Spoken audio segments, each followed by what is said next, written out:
दुनिया का सबसे बड़ा साइको सीरियल किलर कभी भी नहीं पकड़ा जाता अगर उसे कंप्यूटर चलाने आता। एक टाइम के लिए सोचें कि एक ऐसा इंसान सीरियल किलिंग कर रहा हो जो कि अपने ही पेशेंट्स का डॉक्टर भी हो, इनका दोस्त भी और ऊपर से शहर का जाना माना नाम भी हो। जी हाँ दोस्तों, ये सच्ची कहानी है एक ऐसे डॉक्टर की जिसने अपने क्लिनिक को जान बचाने के लिए नहीं बल्कि जान लेने के लिए खोल रखा था। ये एक ऐसा साइको डॉक्टर था जो कि जस्ट अपने ही पेशेंट्स, अपने ही मरीजों को शिकार बनाता और फिर उन्हें इस चालाकी से इतनी ज्यादा दर्दनाक मौत देता कि इस डॉक्टर पर किसी को शक भी नहीं होता था। ऐसा कहा जाता है कि ये डॉक्टर अपने ही पेशेंट्स, अपने मरीजों को मॉर्फिन यानी हेरोइन जैसी ड्रग्स की ओवरडोज देकर भी मार दिया करता था और कुछ को तो इसने अपने हाथों से ही मारा था। इन्वेस्टिगेशन से मालूम पड़ा कि पूरी इंसानी हिस्ट्री में यही एक डॉक्टर था जिसने अपने पूरे कैरियर में 500 से भी ज्यादा लोगों को मौत की नींद सुलाया था। पिछले 27 सालों से होने वाली ये सीरियल किलिंग शायद अभी भी ना रुकती अगर पुलिस इस डॉक्टर को पकड़ती ना तो। इतने ज्यादा लोगों को मौत की नींद सुलाने के बाद भी किसी को भी इस डॉक्टर पर जरा सा भी शक नहीं हुआ और शायद कभी भी ना होता अगर ये डॉक्टर ये एक छोटी सी गलती ना करता तो। आखिर ये गलती क्या थी जिसने इतने बड़े सीरियल किलर को पकड़ा डाला? और एक और सवाल कि आखिर ये डॉक्टर लोगों को मारता ही क्यों था, और वो भी इन लोगों को जिसकी वजह से इसका खर्च चल रहा था, यानी कि इसके पेशेंट्स। इंग्लैंड के हाइड नामी एक छोटे से टाउन के अंदर रहने वाले इस सीरियल किलर डॉक्टर का नाम था डॉक्टर हैरोल्ड शिपमैन। हेलो दोस्तों, मैं हूं आपका अपना यार और दोस्त मिस्टर बशीर। तो चलो हमेशा की तरह शुरू से सब कुछ स्टार्ट करते हैं। एक्चुअली में दोस्तों डॉक्टर हैरोल्ड शिपमैन इंग्लैंड में मैनचेस्टर के करीब हाइड नामे एक छोटे से टाउन में अपनी क्लिनिक चलाया करता था। यहाँ की टोटल पॉपुलेशन 30,000 के करीब थी, जिससे 3,000 लोग डॉक्टर हैरोल्ड शिपमैन के पेशेंट्स थे।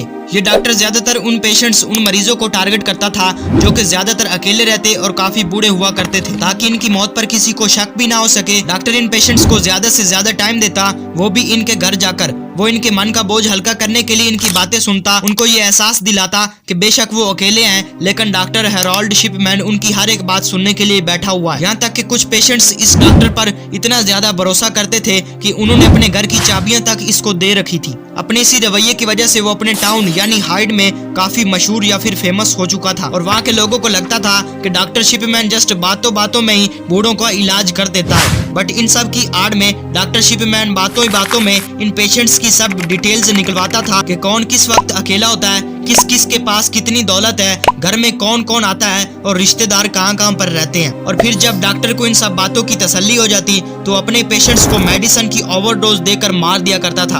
अब चूंकि वो पेशेंट्स पहले ही 80 साल से ज्यादा के हुआ करते थे, इसीलिए इनकी मौत पर किसी को शक भी नहीं होता था। कई सालों तक ये सिलसिला चलता रहा। पकड़ा जाना तो दूर की बात, इस पर किसी को शक भी नहीं हुआ, सिर्फ तब तक जब तक वो खुद गलती नहीं कर बैठा। डॉक्टर शिपमैन ने अपने कैरियर की शुरुआत हाइड से 70 किलोमीटर दूर पोंटीफेरेक्ट नामी टाउन से की थी, जहां वो एक हॉस्पिटल में जॉब किया करता था। फिर साल 1974 में वो पोंटीफेरेक्ट छोड़कर टॉडमॉर्टन चला गया, जहां वो मेडिकल सेंटर में जनरल प्रैक्टिशनर की पोजीशन पर लग गया। लेकिन वहां जॉब के दौरान वो कुछ पेशेंट्स को पैथिडीन ड्रग्स की ज्यादा क्वांटिटी प्रिस्क्राइब करते हुए पकड़ा गया, जो असल में इसको खुद इस्तेमाल करनी होती थी। पैथिडीन एक्चुअल में है तो एक पेन किलर, बट असल में ये एक काफी नशा आवर या फिर एडिक्टेड मेडिसिन है। डॉक्टर शिपमैन को खुद पैथिडीन के नशे की लत थी और वो जानबूझकर अपने पेशेंट्स को इसे प्रिस्क्राइब्ड करता था। ये थोड़ी उनको देता जबकि ज्यादा मिकदार खुद इस्तेमाल करता था, जबकि पेशेंट्स को ये थोड़ी मेडिसिन की जरूरत भी नहीं हुआ करती थी। अब ये मेडिसिन लेने के बाद पेशेंट्स बहुत अच्छा महसूस करते थे। यही वजह थी कि शिपमैन के पेशेंट्स ना चाहते हुए भी इसकी तरफ अट्रैक्ट होते थे। पकड़े जाने के बाद हॉस्पिटल वालों ने डॉक्टर शिपमैन को नौकरी से निकाल दिया, मगर अभी तक इसका लाइसेंस कैंसिल नहीं हुआ था। और फिर साल 1977 में वो हाइड आ गया, जहां वो एक मेडिकल सेंटर में जनरल प्रैक्टिशनर लग गया। साल 1980s में वो जीपी की पोजीशन पर पहुंच गया, मगर इस बीच ना उसने नशा छोड़ा और ना ही मौका देखकर बूढ़े पेशेंट्स का कत्ल करना। लेकिन इन मर्डर्स की फ्रीक्वेंसी साल 1993 में बहुत ज्यादा बढ़ गई जब इसने अपना क्लिनिक खोला। जी हाँ दोस्तों, इसके क्लिनिक का नाम था द सर्जरी। अब तक इसका पूरे टाउन में काफी नाम बन चुका था। कई सालों तक ऐसा ही चलता रहा और किसी को भी डॉक्टर की इन हरकतों पर जरा सा भी शक नहीं हुआ था। मगर अब पहली बार मार्च 1998 में डॉक्टर लिंडा रेनॉल्ड्स, जो कि डॉक्टर शिपमैन के अपोजिट साइड में बने एक हॉस्पिटल द ब्रूक्स सर्जरी में जॉब किया करती थी। इन्होंने डॉक्टर शिपमैन के पेशेंट्स के बीच ज्यादा मरने के रेशियो पर तशवीश का इजहार किया। डॉक्टर लिंडा ने कहा कि डॉक्टर शिपमैन जो कि जस्ट एक छोटे से क्लिनिक को चलाता है, पिछले 3 मंथ्स में इसके 16 यानी 16 पेशेंट्स मर चुके हैं, जबकि इसी पीरियड के दौरान ब्रूक्स सर्जरी हॉस्पिटल जिनके पास शिपमैन से भी 3 गुना ज्यादा पेशेंट्स आते हैं और इनके जस्ट 14 पेशेंट की डेथ या फिर मौत ही हुई थी। ये शक मजीद तब बढ़ गया जब मालूम पड़ा कि शिपमैन के वो तमाम पेशेंट्स जो कि मर चुके थे, इनको मरने के बाद जला दिया गया था। यहाँ पर मैं आपको बताता चलूं कि क्रिश्चियन धर्म में लोग अपने प्यारों को मरने के बाद जमीन के नीचे दफना देते हैं, जबकि कुछ चंद ही होते हैं जो कि जलाने का फैसला करते हैं। डॉक्टर लिंडा का कहना था कि ये कोई इत्तेफाक नहीं हो सकता कि शिपमैन के हर पेशेंट की मौत के वक्त शिपमैन उनके घर में ही मौजूद हुआ करता था या फिर सबसे पहले मरे हुए लोगों को वही देखता था। डॉक्टर लिंडा का कहना था कि ज्यादातर लोगों की मौत बेड पर होती है, जबकि शिपमैन के जितने भी पेशेंट्स मरे थे वो सोफा या फिर किसी कुर्सी पर बैठे सही सलामत मरे हुए पाए गए थे। जब डॉक्टर शिपमैन के पेशेंट्स मर जाया करते थे तब वो खुद ही फॉर्म बी साइन करता था। फॉर्म बी वो फॉर्म होता है जो कि मरीज का इलाज कर रहे डॉक्टर को मरीज के मरने के बाद साइन करना होता है। इसीलिए शिपमैन खुद और अपने दोस्त डॉक्टरों से साइन करवा कर अपने ही पेशेंट्स के नकली या फिर जाली डेथ सर्टिफिकेट तैयार करता था और इसी वजह से इस पर किसी को भी शक नहीं होता था। डॉक्टर लिंडा के बयान की वजह से पुलिस ने डॉक्टर शिपमैन के बारे में इन्वेस्टिगेशन की और पुलिस को इसके खिलाफ कोई भी प्रॉपर एविडेंस या फिर सबूत नहीं मिला, जिसके बाद ना चाहते हुए भी इन्वेस्टिगेशन को बंद करना पड़ा। इन्वेस्टिगेशन बंद होने के बाद शिपमैन ने 3 और लोगों को मौत की नींद सुला दिया, मगर अब पकड़े जाने का वक्त दूर नहीं था। डॉक्टर शिपमैन की आखिरी पेशेंट हाइड की फॉर्मर मेयर 81 साल की कैथलीन ग्रंडी थी, जो 24 जून साल 1998 में अपने घर पर ही मर गई। और यहाँ पर भी डॉक्टर शिपमैन वो शख्स था जिसने कैथलीन को आखिरी बार जिंदा देखा था। मरने के बाद शिपमैन ने इसके डेथ सर्टिफिकेट पर साइन किए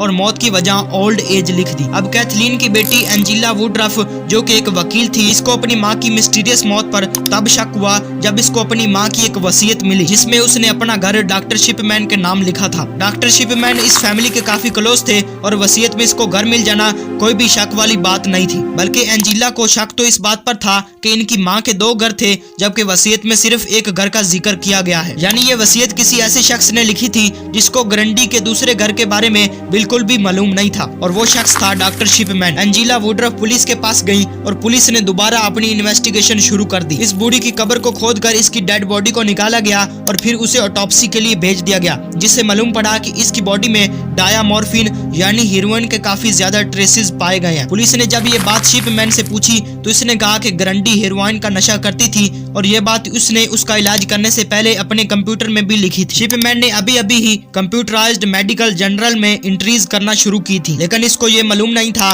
कि इस एंट्री में इसने मौत के पहले की डेट तो डाल दी है, लेकिन कंप्यूटर में इस फाइल की last edit date automatically save हो जाती है। पुलिस ने जब कंप्यूटर में एंट्रीज की चेकिंग की तो मालूम पड़ा कि ये एंट्री शिपमैन ने ग्रंडी की मौत के बाद लिखी थी। जस्ट यही है कि एविडेंस नहीं था, बल्कि पुलिस को वो टाइपराइटर भी मिला जिसको यूज करके ये झूठी वसीयत लिखी गई थी। इसका मालूम ऐसे पड़ा कि शिपमैन के टाइपराइटर में कुछ कैरेक्टर खराब थे और ठीक वही कैरेक्टर ग्रंडी की वसीयत में भी मिसिंग थे। 7 सितंबर साल 1998 को पुलिस ने हाइड के जाने माने डॉक्टर को अरेस्ट कर लिया। जब ये बात खुली तो बाकी के तमाम लोग भी सामने आ गए जिनके प्यारों को शिपमैन ने मारा था और पता चला कि साल 1975 से लेकर साल 1998 तक शिपमैन ने टोटल 218 लोगों को कत्ल या फिर खून किया था। कोर्ट ने इसको उम्र भर की कैद और सजाए मौत सुनाई, बट साल 2004 में इसने अपने सेल की सलाखों से बेडशीट बांधकर खुद को फांसी दे दी। इसकी मौत के बाद इसकी जेल के एक साथी ने एक शॉकिंग बात बताई कि शिपमैन ने असल में 218 नहीं